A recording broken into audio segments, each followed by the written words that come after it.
গাইবান্ধা ১ আসন থেকে নির্বাচিত মাননীয় সদস্য জনাব মোহাম্মদ মাজিদুর রহমান, আপনি তারকা চিহ্নিত প্রশ্ন ৫৮২ উত্থাপন করুন। ধন্যবাদ মাননীয় স্পিকার।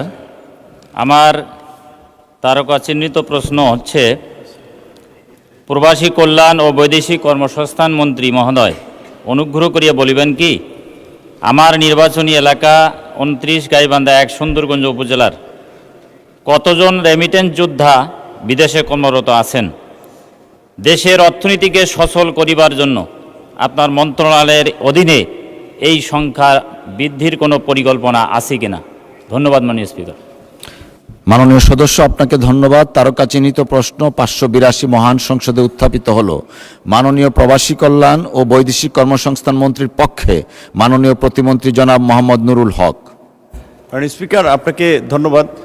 মাননীয় সংসদ সদস্য জনাব মাজিদুর রহমান, গাইবান্ধা ১, তার জ্ঞাতার্থে আমি জানাতে চাই, গাইবান্ধা ১ সুন্দরগঞ্জ উপজেলা থেকে ২০০৪ সাল থেকে এ পর্যন্ত মোট ৬,২১৮ জন রেমিটেন্স যোদ্ধা বিদেশে কর্মরত আছে। গাইবান্ধা জেলায় ৬,৮৭৪ জন। এবং গাইবান্ধার দেশের অর্থনীতি, আমি আগেই বলেছি, দেশের অর্থনীতিতে আমাদের প্রবাসীদের একটা উল্লেখযোগ্য ভূমিকা রয়েছে।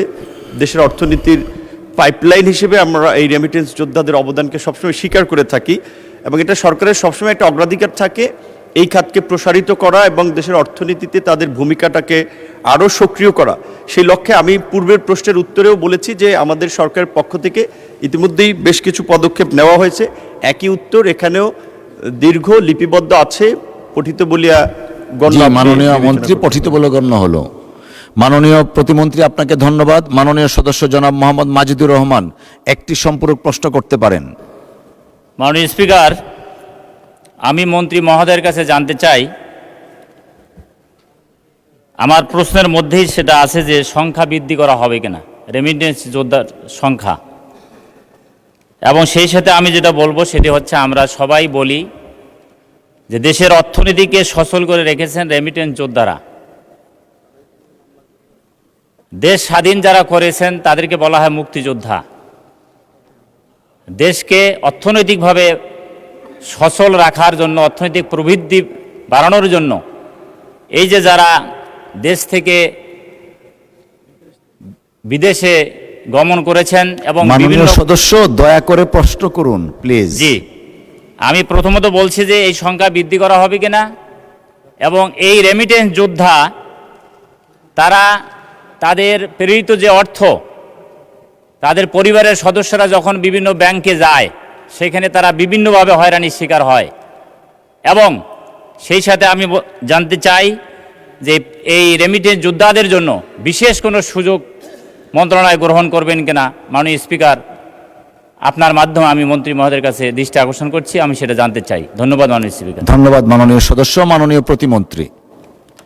জি, মাননীয় স্পিকার, আপনাকে ধন্যবাদ। মাননীয় সংসদ সদস্যকে আমি জানাতে চাই আপনার মাধ্যমে যে বর্তমান সরকারের কর্মপরিকল্পনা এবং নির্বাচনী ইশতেহার অনুযায়ী আগামী 5 বছরে 1 কোটি বৈদেশিক কর্মসংস্থান সৃষ্টির আমাদের একটা পরিকল্পনা রয়েছে। তারই অংশ হিসেবে সরকার, আপনি জানেন যে 180 দিনের একটা রোডম্যাপ, 6 মাসের একটা পরিকল্পনা এবং পর্যায়ক্রমে, যেটা 5 বছরে আমাদের বাস্তবায়নের টার্গেট রয়েছে। কিন্তু দুঃখজনক যে আমরা সরকার দায়িত্ব নেওয়ার পরেই আমরা ইরান, ইসরায়েল, যুক্তরাষ্ট্রের একটা যুদ্ধের মধ্যে পড়ে গেছি, যার ফলে আমাদের দেশের যে শ্রমবাজারে একটি বড় জায়গা ছিল মধ্যপ্রাচ্য, সেই জায়গাটি আমাদের জন্য সংকুচিত হয়ে যাচ্ছে। একই দিকে আবার আমাদের একটা বড় দ্বিতীয় শ্রম খাত হিসেবে মালয়েশিয়া আমাদের কাছে খুব গুরুত্বপূর্ণ। সেই বাজারটি দীর্ঘদিন বন্ধ ছিল। কিছুদিন আগে আমাদের মাননীয় মন্ত্রী এবং মাননীয় প্রধানমন্ত্রীর উপদেষ্টা সফর করে মালয়েশিয়ার সরকারের সাথে একটা ভালো ফলপ্রসূ আলাপ আলোচনা করেছেন যে আশা করি এই বাজারটি খুব শীঘ্রই খুলে যাবে। একই সাথে থাইল্যান্ডেও আমাদের একটা ভালো সম্ভাবনা, কম্বোডিয়াতেও আমরা কাজ করতেছি। এই সরকার দায়িত্ব নেওয়ার পরে আমরা বেশ কিছু উল্লেখযোগ্য পদক্ষেপ নিয়েছি। আশা করি তার সুফল আমরা অন্তত 6 মাসের মধ্যে হয়তো একটু দৃশ্যমান করতে পারবো। আপনাকে ধন্যবাদ মাননীয় স্পিকার। ধন্যবাদ মাননীয় প্রতিমন্ত্রী।